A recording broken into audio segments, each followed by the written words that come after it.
Okay, we are live. Hi, this is William Ramsey. Welcome to William Ramsey Investigates. On today's show, I have a very special guest. Her name is Dr. Chloe Carmichael. Last name is spelled Carmichael. She just published a book. And if you're watching this on YouTube, X, Rockfin, or Rumble, you'll see the full cover. And it is Can I Say That? Why Free Speech Matters and How to Use It Fearlessly is the full title. And I read through it today. It's a great book, very well cited and very timely. I think it's a very important topic. So I'm delighted to have her. This is not her first book. She's written a couple others and a couple academic articles as well. Her other books in my notes are Nervous Energy, Harness the Power of Your Anxiety. That's also timely, 2021. And then in 2018, she wrote Dr. Chloe's 10 Commandments of Dating, How to Stop Getting Hurt, Put Yourself Out There, and Find a Relationship That Lasts. And then she wrote articles for a couple books, academic books, as far as I could tell. Game On, Leaders Who Last, and Revisioning Family Therapy. And she's a licensed clinical psychologist. She's a USA Today bestselling author, and she's a sought after speaker. She earned her doctorate in clinical psychology from Long Island University after graduating summa cum laude from Columbia University with Phi Beta Kappa honors. And I just mentioned some of her other books. She's also been featured in the New York Times, Vanity Fair, Forbes, and Rolling Stone, and has appeared on programs such as ABC's Nightline, VH1, and Inside Edition. She also serves on the advisory board for Women's Health magazine and is a consultant for Baker McKenzie, one of the world's largest law firms. And her website is Dr. Chloe. So I'll bring that up, and people can check that in the show notes too. So I'll put a link to her website and things like that where she has other information. But today we're going to talk about this book she just published, 2025. Can I Say That? So Dr. Chloe Carmichael, welcome to the show. Thanks, Will. Great to be with you and all of your audience. Awesome. So for people that may not have heard your name or aren't familiar with you, maybe you can talk about your background. I covered a little bit of it, but background and research and what led up to the publication of this book. Can I Say That? Sure. Yeah. So I was up until, last year, I guess I was what you would call a more normal psychologist. Just, talking about anxiety and things people typically think of as being psychologist stuff. And then I published this book because during COVID, I know we were all being asked to do a lot of things that didn't make sense, and we couldn't talk about them, or we'd be deplatformed. And as a mother, I was really uncomfortable when I was told I'd have to mask my then 3-year-old son, for indefinitely. And so thankfully, my husband and I were able to leave New York and move to the free state of Florida. That was why we did it, because of our son. And I thought, okay, well, that's fine for me, but what about all those other parents out there that are just being told to do this and to just, not question it? So I wrote an article about the harms of masking children. And after I shared that article, which I was scared to do because I knew it was going to maybe burn media bridges with, the big enjoyable media that I had been enjoying, but I felt I had to do it. Like, staying silent about potentially little kids being harmed, it was like a red line. So once I did that, I noticed that it was leading to conversations that were stimulating, cognitively stimulating. It was emotionally regulating for me to start saying what I really thought. And I realized I'd been doing what psychologists call self-censorship about a lot of things, the trans stuff, like all kinds of stuff. I had just been staying silent. And through finding my own voice, I realized, speaking up and telling the truth is good for you. It was helping me cognitively and emotionally, and my social relationships were more authentic. And I thought, maybe I need to learn more about this and share and talk more about this. So that's what led to my new book. The new book, Can I Say That? It's such an issue. Like, we are all self-censorship. There's a fact right at the beginning of your book, which was shocking to me how many people did this. But according to your book, 84% of people self-censor. That's basically, 4 out of 5 people are doing that in public life. And it doesn't seem right, but I think we're used to it. Like, why is that? What are the consequences? Yeah, and that's a statistic from the New York Times, right? So if they're quoting it that way, you can only imagine what it's really like. But why are we doing it? Well, that's a good question. So I think that there's a couple of reasons. One is many of us, including me until somewhat recently, really didn't understand that there was a harm in stifling ourselves, and we knew that there was a risk in sticking our neck out and speaking up. So many of us might have just said, well, I'll just, keep it to myself or people I trust or whatever. And we didn't see the harm in that. And then another reason, and I think this is a big one, is that we now know that the Biden administration was, pressuring X, Meta, and YouTube to censor what was on the air. And what that did is that manipulated our sense of social consensus. So human beings were tribal animals. We are trained to read the room. And if I had some personal belief that little green men were talking to me, I'd probably keep it to myself because I might realize that's kind of weird and that could get me, ostracized from the group. And by manipulating our social consensus, by controlling what was on YouTube, Meta, X, and much of the mainstream media without telling us that they were doing it, they made us think that we were the only people that saw COVID the way many of us actually saw it, or that saw trans issues or immigration or all kinds of issues. So what they did is they distorted our sense of reality, and that affects the way our sense of reality affects the way that we choose to communicate. Right. So it's like there's cascading downstream things from the inhibition of speech, right? So it's like it really does affect you I mean, one of the themes of your book is like the psychological effects too, like the personal psychological effects of not being able to even have dialogue, right? Yeah. So when we don't share with people what we really think, what we're doing is suppressing. First of all, that's the first step in really kind of a 3 or 4 part sequence. But the first step is suppression, where you tell yourself, oh, better not say that, zip it. And then when you do that often enough, it becomes automatic, which is then repression. It's like suppression that's automatic. And when we do that often enough, when we repress long enough, we push things to the back of our mental closet and pretend that we don't really believe the way we do. What happens then is that we can eventually go into denial, where we actually kind of forget ourselves, like what we even really think. And I know that it's hard to believe that, right? Just as we're sitting here, but yet it happens all the time. Like, haven't we all ever had the experience of somebody says, "What's the matter?" And somebody says, "Nothing." And they mean it. Like and it takes a lot of effort sometimes for them to really kind of unpack it and say, "Well, I guess I was upset about this and that and the other thing." And then they kind of bring it out, but they have pushed it to the back of their head, to the point where they're in denial. And if we do that big enough and often enough, we can really lose touch with ourselves even. Yeah, it is a remarkable dynamic, like this phenomenon of self-censorship, and it's taking place in the public forums too. So it's workplace, universities, educational system, like you mentioned, social media and things like that. So people are self-censoring, but they're also feel like there's consequences to the thing. It's not just emotional, but like reputational and career harms as well, right? Yeah, definitely. Reputational and career harms, which again is why I think to a certain degree, people have felt like the safe thing to do is just to stay silent, which again, I admit I did the same thing.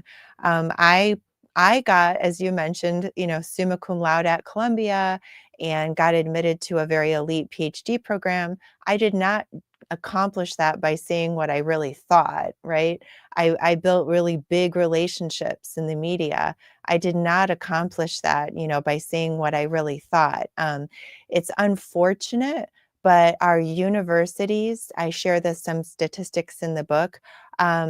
In the New England area, for example, which is where the majority of Ivies are located, can you guess, Will, the liberal to conservative faculty ratio? I'm sure it's really lopsided. I don't know what the exact. 28 to 1, 28 Oh, to 1. wow, Yeah. wow. And so then when we look at, legacy media and things like that, um, all of this creates a real pressure on people to stifle themselves. And then moreover, the media and universities, these are like they're positioned as these experts. And so I unpack in the book as well a word many people in your audience, I'm sure, know, which is groupthink, but it's actually a very specific psychology term. And there's 8 major ingredients that can set the table for groupthink to occur. And one of those ingredients is the presence of what's called self-appointed mind guards, right? And so that's what, when you have universities saying, yeah, sure. It's perfectly fine to chop off the breasts of teenagers, or no, puberty blockers are completely reversible, right? Like these quote mind guards, meaning when they say something, it's just, unquestionably true. So universities and media, they function that way, and they can create this environment of groupthink. And another one of the ingredients for groupthink is what's called the illusion of unanimity, which is again what we were talking about with social media, when the Biden administration was essentially removing anything but a certain unanimous opinion. So there was this incredible, perfect, terrible storm that was set, and I think it really messed with our social awareness. I think you're right. It reminds me of the Ash experiment. That's the one where the guy walks into a room and everybody says the line is one size, with I think kind of like a scientist in a white coat, so an authority figure, and almost everybody says, "Yeah, whatever you say." They're all the same, and so that groupthink enhances itself. So they, Yeah. yeah, So the Ash experiment I discuss in the book, and what they call that is normative social pressure. So in the Ash experiment, participants afterwards, they would always just say like, "Oh yeah, you know what? I knew that line wasn't really longer. I was just saying that." Like they were conscious of it. And what the Ash experiment then led to, the next one, was Festinger's experiment that established cognitive dissonance, which is one of these things that is so misunderstood by people. But what it is it's when we adjust our thoughts to accommodate our behavior. So basically what Festinger did is he got 2 sets of participants to lie, and one set he got them to lie um, by convincing them that it would be the nice thing to do. And another set of participants, he got them to lie by paying them a significant sum of money. The ones that received the significant sum of money, they were able to remain conscious of what the real truth was. They knew exactly why they were lying. Those that he got to lie because it would be the nice thing to do, they actually changed their thoughts and beliefs to accommodate their behavior of lying. So the Ash experiment led to the cognitive dissonance experiment. And all of these things add up to the idea that if we lie to people enough, to be politically correct, or because we think it will give us some kind of advancement here or there, eventually it tinkers with your own actual sense of your beliefs. You start to take it on yourself. I'd never heard of that. Fenster, you said Fenster. What was the sign? Festinger. Festinger. I've never heard of. So was that in the same time as Milgram and Ash as Festinger? Festinger's experience? Festinger came later. So Later, this okay. this is all in the book. But yeah, the Ash experiment, I kind of stack it up that the Ash experiment led to the cognitive dissonance. So the Ash experiment is where maybe you're telling a lie, but you know you're telling a lie and it's not really messing with your reality. Right, But right. when you start telling lies often enough and for reasons that get a little fuzzy in your head, it starts messing with your actual sense of reality. And then we have groupthink, which is like a bigger mass, scale sense of that. Wow, that's amazing. I'll have to look into that. I've never heard of that before. It kind of ties in with something you said earlier in the book, which is some people will go into this um, curtailment of free speech just to continue the process. I think you mentioned something like they will continue, they will self-perpetuate to not be accused of being like, a wrong thinker. So they actually join in. It's almost like something like the Stanford prison experiment, or it's one of these experiments where you just adopt these behaviors so that you're not the actual scapegoat. Does that make sense? Yeah, totally. It can be a defensive behavior, right? I mean, when you see what's happening to other people who stick their neck out, and then, you say, well, gee, I don't want that to happen to me. And people can get really skittish about that. And then the more people that do silence, which by the way, that's another one of the ingredients of groupthink is direct pressure upon dissenters. And I unpack all of those in the book as well, which is, it's like, hello, cancel culture. But yeah, so when we're afraid of sticking our neck out there, then we can just stay silent, which is part of the reason I wrote this book, because I want people to realize that there is actually also a cost to stifling yourself. It's not just a, you know, easy way out like it might seem at first. Right, it's the interior, like, effects on your personality and what you really think, like you said, like, how many of these people have allowed their personalities and outlooks to be morphed by censorship or whatever just to get by or adapt? It's really pretty sinister. It's almost like some kinda Orwellian effect or something like that. But, it goes back to how important it is, why free speech really matters, right? Like, all these things, the processes that are being stifled are essential to us to really self-actualize. Would you agree with that? Yeah, yeah, definitely. I mean, speech is one of our most profound capacities as human beings. It's when we have unique regions of our brain that are specifically devoted to the comprehension of language and to the production of language. The psycholinguist Steven Pinker has said that humans need to talk the way that spiders need to spin webs. Like it's just literally in our DNA. And so when we start interfering with that, it would be, to me, almost like if removed a couple of somebody's fingers or something. Like that's why we say it's a God-given right. And interestingly, the root of the word psychology goes back to the Greek word for psyche, which means spirit. And so it really is freedom of speech has a psychological value and it is a God-given right. Right, so they have that, and it's a God-given right, and it has psychological and emotional, like, you have a full chapter on the emotional gifts of language, so it's like it's very like, you talk about the epidemic of loneliness, this kind of self-censorship is a factor in that. Would you agree with that?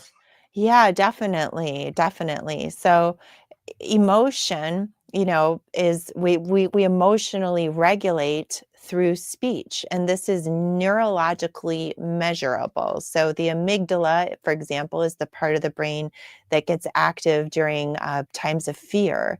And when we name our emotions, the amygdala starts to settle down. When we express ourselves authentically and have a good heart to heart with somebody, our cortisol levels drop. Human beings are social animals. And one of the ways that, we form bonds or get help from our support network or engage in problem solving or feel safe is through language, through communication. We experience what's called neural coupling, Will. So you and I, as we have a conversation, if we're really talking to each other honestly and truly listening to each other, studies have been done on this too. Like if somebody's pretending to listen, it doesn't work. But if we're truly listening to each other when we talk, we actually experience what's called neural coupling, where our brain kind of starts exhibiting the same patterns. Interesting. It's really important. So all these things, these bonding elements, the social support, are all parts of having open dialogue. I mean, it goes all the way back to classical Greece or something like that. Like these are things like I almost never hear the word dialogue anymore. It's people shouting, or they exhibit kind of like a, it's something like, I don't know, like something out of like a struggle session or something, because there are the hit you write about the hidden dangers, and we may not be fully cognizant in the front of our brain about the dangers of self-censorship, but there really are serious dangers, and they're exhibited in our kind of day-to-day life these days in 2025. Would you agree with that? Yeah, definitely. I mean, it's a very anxiety provoking way. And I know this because I lived it, right? It's a very anxiety provoking way to live your life, to know that you have values and thoughts and beliefs that could be a real problem if other people found out, that you had these beliefs. I mean, when I moved to New York City in 2001, I was a young person, and I thought, oh, wow, this is going to be great. Such a, salon of, marketplace of ideas. Wow, New York City. What a cold and rude awakening, that I experienced when I discovered, no, actually, here, you pretty much have to parrot whatever the current Democrat talking points are, or else you'll be excluded, from the Arts and Culture Society, or from the Media Society, or from the Academic Society. And these were all areas that I wanted to be included in. And as a very young person, just in my early 20s, I just started zipping it. I just started laughing at jokes I didn't think were funny because I didn't want to be outed. And I just went along that way for quite a long time until that last straw situation came up of masking children. And then once I started really seeing what I really thought, um, the effects on my own psyche were pretty profound. And it also, the ability to use words and talk actually is a pressure valve. It's a release, right? And that's why I think you see some of these people maybe in a more left-leaning environment or Democrat, they go straight to like physical violence or words of violence. Would, and I think that that's reflected in your book, right? Yes. So it's a really interesting concept that there's two groups of statistics that I think actually map together very interestingly. So one of them is, and I call this the 5Ds in the book, which is that people who identify as liberal are statistically more likely by their own self-report to defriend, and this is over political differences, to defriend on Facebook, to distance or drop contact in real life, to disinvite a speaker, or to decline to date across the aisle. And they are also, the same group of people are 2 to 8 times more likely to endorse political violence. And I don't think anyone else yet is really putting these two things together, but I think it's a really, frankly, obvious connection. Because as a psychologist, if I'm working with a violent offender or an anger management client, the first thing I want to do is get them to learn how to use their words, get them to learn how to stay in an argument and solve it with words. Violence increases when dialogue ceases. So I think that, I try to assume, to give people the benefit of the doubt, that they're, coming from a good place. They think they're being virtuous by, refusing to dialogue with anybody that doesn't see things the way that they do. But what they're actually ironically doing is setting the table for this internal pressure cooker. You use the word pressure valve, William. That's a perfect one. And then people act out with violence when they feel unable or unwilling to use words. Yeah, and you see that. I think you see this stuff. Like you mentioned these case studies that like I remember seeing on social media. One was people chasing down Andy No and Riley Gaines at San Francisco State University, just screaming and really threatening behavior. And it just didn't seem fitting for the, the positions people were having. I think it's fully reasonable to have women in women's sports and men in men's sports. So like it's really strange how this kind of censorship and this stuff then also it creates what you also see a lot, I think, in our current culture and society is the real passive aggressive like traits in people. I've seen it in the workforce, but you mentioned you have great vignettes in the book. I think they're very instructive. But I remember reading through one of like this woman who's not saying what she really wants, but then she's acting out in kind of a sniping manner. Can you talk about that? Yeah, I think there's a couple of those. Do you mean the one that I call Kayla? Yeah, I think that Oh, was it. I think it was in yeah. chapter 3, maybe like the third chapter. Does that sound right? I don't know. Yeah, so it's an interesting case, and tell me if I've got the wrong one here that you're thinking of. But I tell a story to illustrate a lot of the concepts that we talked about today about a woman named Kayla. I just call her that. These aren't like actual people, they're combinations of clients to protect anonymity.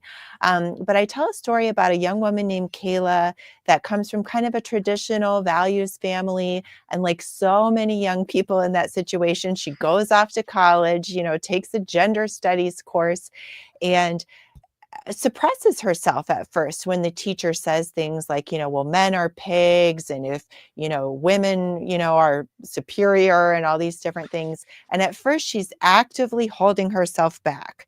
And, but then she has to start writing papers that make it sound like she agrees. And so she just goes along with it, starts getting on the women's committee and gets little promotions. As we all know, there's these awful, women's affinity groups that give women a leg up in hiring and all these things. And so through her behaviors of accepting these positions, she starts to, cognitive dissonance, feel like, well, I must be okay with this, right? So then she has a boyfriend that identifies as a feminist, but of course, she's secretly, unconsciously, she's, dissociated, got into denial about wanting a different type of a guy. So she, as you said, well, that she becomes just very passive aggressive towards her boyfriend, kind of sniping at him. And when he tries to, take charge, be a little stronger, she, swats him down. Don't mansplain me. Don't be a toxically masculine man. But she's secretly craving it. And so then, she basically tempts this um, janitor, who's an ex-con in the school library, into hitting on her because she's craving this. And then she gets mad at him because she can't own the fact, that she's looking for this, that she wants this. So yeah, when we can't be in touch with ourselves, with what we really want, we start acting things out, we start becoming passive aggressive, and we don't get what we really want at the end of the day either. Right. And so it's not just verbal, external verbal dialogue, it's the internal dialogue. So the dialogue with your true self, too. It seems to be like it may not be speaking, but you're speaking to yourself. If even you're like engaged in self deception or something like that, or you're inhibited. And that's kind of the whole thing that's wrong in our culture, too. Like, I think that this book is very important in addressing cultural issues because it's created this fragility epidemic and triggering and these kind of like thin skinned approaches. You talk about safe spaces. These are all responses to not being able to, words aren't violent, right? Like you say that right in the beginning. These are all responses to this whole lack of ability to have free speech, right? Yeah, words are not violence, right? I mean, that's one of these things that it's a nice catchphrase. It, sounds kind of poetic, like, but people are taking it literally. So it's like as if saying, well, his words were like a punch in the gut, or, his words were like a slap in the face. It's fine to use language metaphorically, but the danger comes in, and it, in my opinion, becomes psychotic, which means in psychology terms, it means broken from reality, when people start taking metaphors and using them, in a concrete way, as if they're actually attached to reality, because humans have a very helpful, adaptive need for reciprocity. So, if you help me, I help you, and we form a social bond. Or, if we have a justice code going back to, Hammurabi and earlier, eye for an eye, if somebody's violent towards you, you at least have the right to be violent enough for self-defense, and in some cases, maybe even more. And so when people start hijacking phrases like words are violence, or, you're threatening my existence, Right. right now, then we're starting to set up self defense language if we take that literally. And sure enough, then we wind up with, Tyler Robinson allegedly shooting Charlie Kirk. Interestingly, the first trans question that was asked to him is when Tyler Robinson allegedly fired. And, you're threatening my existence Right. is one of those phrases that people love to use in the trans movement. And they frankly can be, I think, very violent. There's no question about it. And they also use the word hate. Like, so this word hate, like, so if you say, a biological male shouldn't be in women's sports, it's interpreted as hate, but there may be some countervailing value that seems reasonable. So it's this hypersensitivity, this kind of erosion, like you call it, an erosion of like self-efficacy too. Like I can't handle what you're saying, therefore I have to lash out. Like this is a real phenomenon. This is a real thing. Yeah. Well, what it also is there, Will, that you're getting at is a weaponization of victimhood. And in psychology, we call, I mean, it's not exactly, it's a form of getting at explaining that weaponization of victimhood. There's something in psychology called the secondary gains of victimhood. And this is not controversial at all. This is like in any literal psychology 101 textbook, you will learn about the secondary gains of victimhood. And, the typical example is, it happens automatically, sometimes even unconsciously. The textbook example is a little girl breaks her leg. She has a cast. She gets excused from gym class. Everybody signs the cast. It's actually almost kind of fun. And so when the doctor says, cast is time to come off, she insists, no, no, no, I still need it. It's not healed yet. And she's not even lying. She's just unconsciously gotten so attached, to the victim role and its benefits that she doesn't want to give it up. And that's the most benign case of, the secondary gains of victimhood. People can also be very conscious of those gains.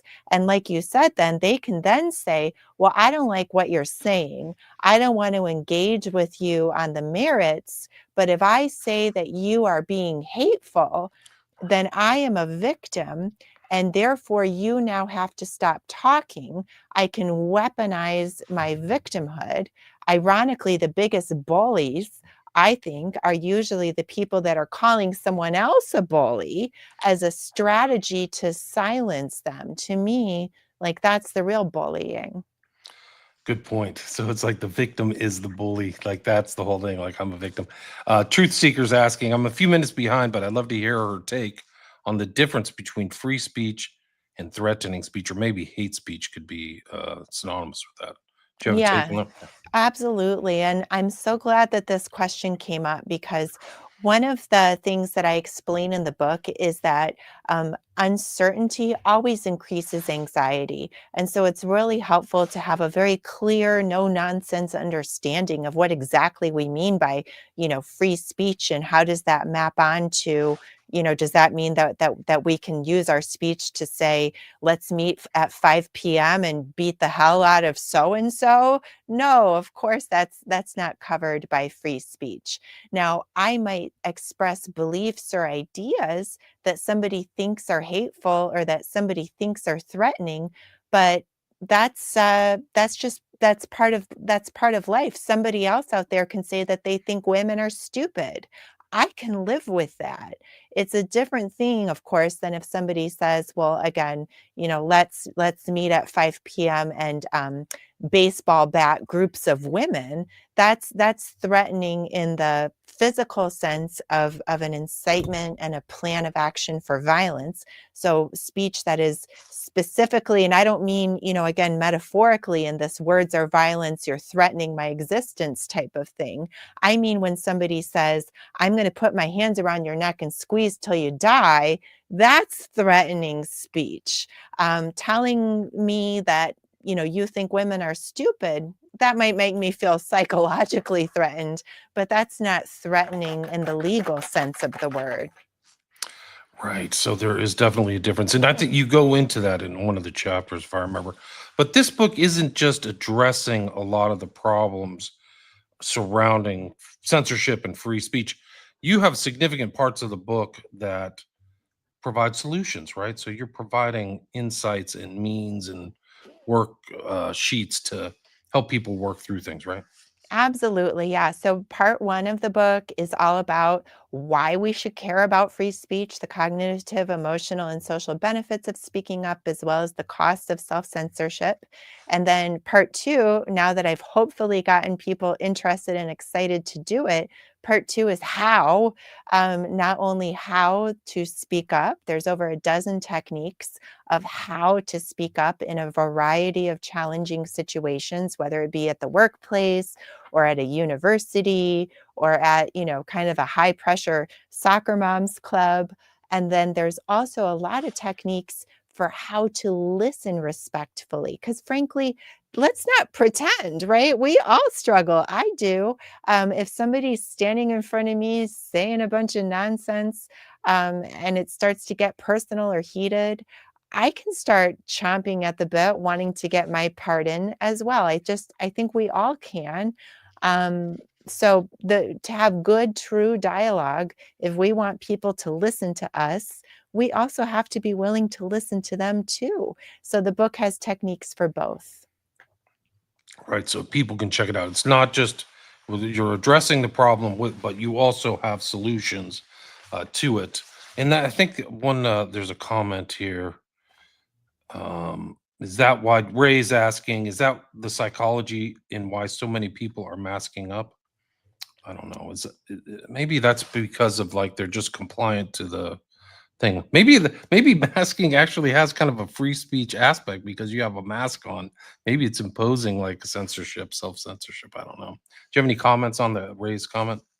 Yeah, I mean, that's I would attach that to groupthink. I think in the comments that Ray's comment might have come in close to some people talking about groupthink. And I would definitely put the whole, masking thing in as a part of groupthink personally. I agree. And that's what Daddy says too. Groupthink is ubiquitous in corporate America. I think you have to engage in groupthink to survive in corporate America. I think that's an essential trait, honestly. And then Discerning says, important timing for this book. Very true. This is a very timely, very important book. People check that out. People check it out. We are at the 37-minute mark. Is there anything you'd like to add or anything I missed, Chloe, before we wrap it up? No, I would just respond to that last remark that you made about groupthink being essential to survive in corporate America. My hope is that maybe that's diminishing a little bit. It's one thing to be a team player. It's another thing to, check your rational brain at the door and go into groupthink. And I do think you're right. It's been essential, unfortunately, but I'm happy to say that I've been invited to speak about this topic at places like Columbia University, as well as big law firms, places that I thought would tear up my number when I put this book out, but they've invited me to speak. And so I'm hopeful that maybe the tide is turning a little bit. That's great. And that's another thing. So not you're not just an author as well. You are a public speaker. So people can go check out your website, which is at drchloe.com and check out your materials, what shows you've been on, your speaking, your press. You're also a coach. I don't know if you're still in a private therapy. Are you still functioning as a therapist? Not so much because I'm putting all my energy into this, but yes, I mean, even no matter how small your group is out there, if you're out there and like you have a kid that wants to like have a book club for their university or whatever, this is truly a passion project for me. I'm not making money on this book really. So if you're interested in this and you have a small group that wants, me to pop in virtually just to say hi and talk to people about it, just contact me through my website. And if you do get the book and you like it, please give it a good review on Amazon because like my big publisher dropped me, my fancy agent dropped me when I wanted to do this. So I really want to, I really need and want to show support for this book. Yeah, do it, guys. And there's different versions of it. I was looking on Amazon earlier, I think there's a paperback, Kindle. Is that right? Let me see if I can bring that up. Yeah, and in fact, now they're doing Audible too. So Audible there's a too. lot So of the ways. Audible. So there's a lot of ways to look and see this, and you can find out more on her website again, which I will put links in the show notes. And it's Dr. Chloe. And great job and congrats on the book. Let me bring up Thank the you. title again. And let's see if I got any more comments. There's thanks, William. Click Truth Seeker. Everybody says thanks. Thanks everybody for listening. Really appreciate it. And again, the full title of the book, you can get it on Amazon or go to her website, is Can I Say That? Why Free Speech Matters and How to Use It Fearlessly. And the guest again is Dr. Chloe Carmichael. Thanks so much for your time. Thanks, Will. Much appreciated. Take Cool. care, everybody. You too. Stay there. Stay there.